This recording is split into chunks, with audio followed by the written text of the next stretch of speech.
Hi guys, welcome to today's session. Thank you all for your responses on yesterday's quiz. Some of you have commented that you were not aware of the fact and found it by googling it. I appreciate your spirit, that's a good sign of knowledge gaining.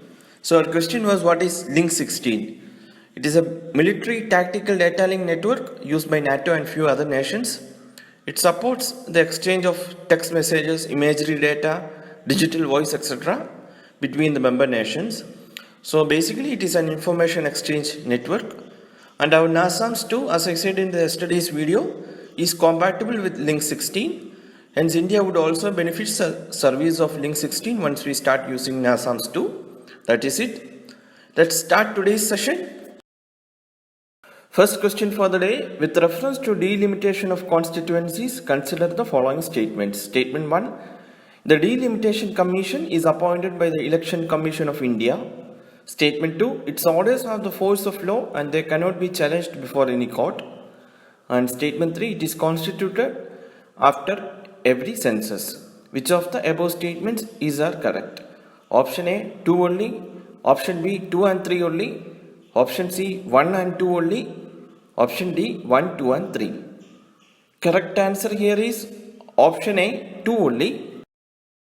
Let me give some information about the Delimitation Commission. Under Article 82 of the Constitution, the Parliament enacts a Delimitation Act after every census. However, the Delimitation Commissions have been set up only 4 times in the history of independent India.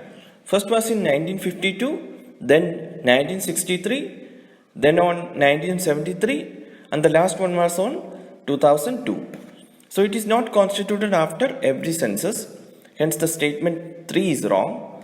And why delimitation is done? Because we know that for election our areas are divided into territorial constituencies, and the division and boundaries of these constituencies are not drawn randomly.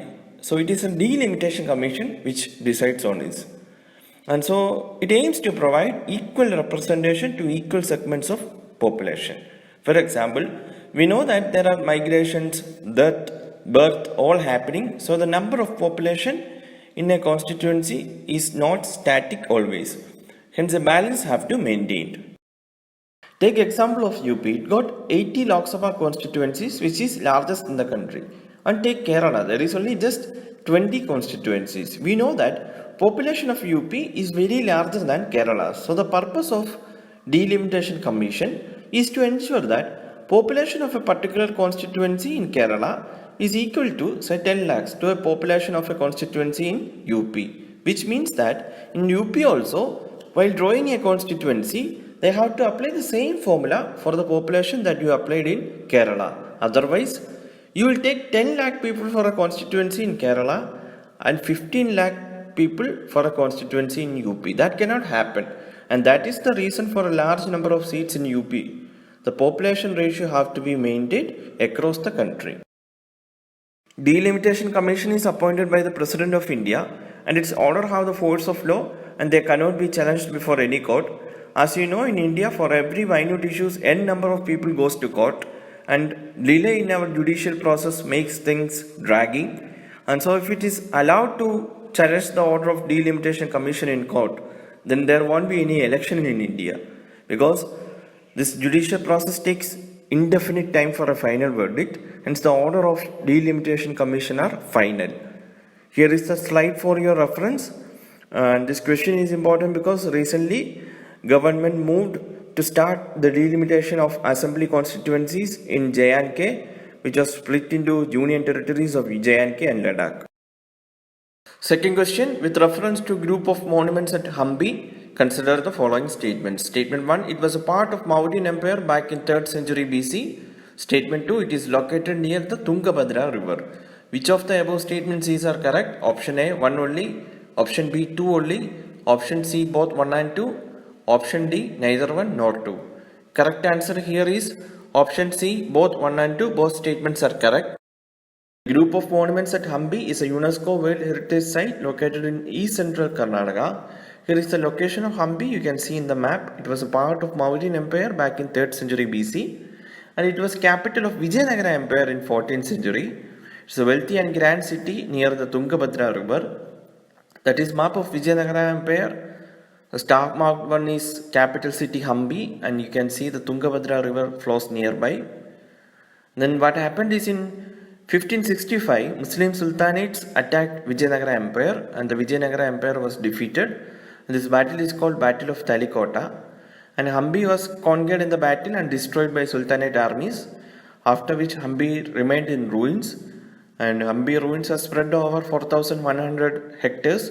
It's a huge area, and these ruin monuments are originally built from the times of Harihara I to Sadashiva Raya, and large number of royal buildings were raised by Krishnadeva Raya, and there are more than 1600 surviving remains in the group of monuments at Hampi, which includes forts, riverside features, royal and sacred complexes, temples, shrines, mandabas, water structures and others.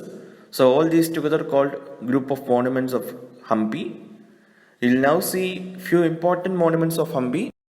First one is the Garuda stone chariot and the Vittala temple Gopuram. You can see in the picture, the Gopuram is the entryway to the temple. And this Garuda shrine in the form of a stone chariot is an often pictured symbol of Hampi. So remember, this chariot is in the premise of Vittala temple. And also it is depicted in the reverse side of one of our currency note. That is our quiz question for the day. The Garuda stone of Hampi is depicted on the reverse side of currency note of what denomination? Post your answer on the comment section, guys. And now this is the very famous Virupaksha temple of Hampi. And then the Krishna temple built by the king Krishnadeva Raya. And the Vijayanagara Empire built an extensive water infrastructure. Hampi monuments include aqueducts to carry water to tanks and other parts of the city, as well as drains and channels to remove water overflow. And these types of water tanks were also seen. It is a stepped square water tank. And so that's about Hampi monument. Coming to the last question of the day, 2 billion kilometers to safety campaign recently seen in the news is related to A, road safety, B, cancer disease, C, to support refugees, D, one belt, one road. Correct answer here is option C, to support refugees. It is a campaign announced by UN Refugee Agency, UNHCR. It asks people worldwide to cover the total distance traveled by refugees each year, that is 2 billion kilometers, by running, jogging or walking. Here is a card for your reference. 68.5 million refugees in the world.